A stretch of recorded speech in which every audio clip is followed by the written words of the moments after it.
Hello friends, I parked the car. After a while I came back and the car will not start.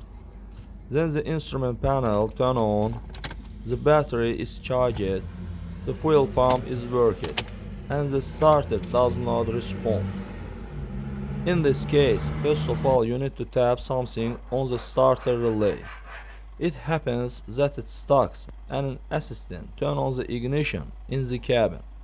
The car must start.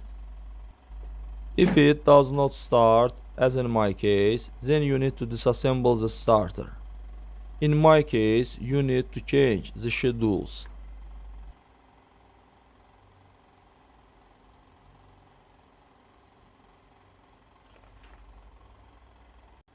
That's all guys, subscribe to our channel, put like, and don't forget to put a bell so as not miss new video on the channel.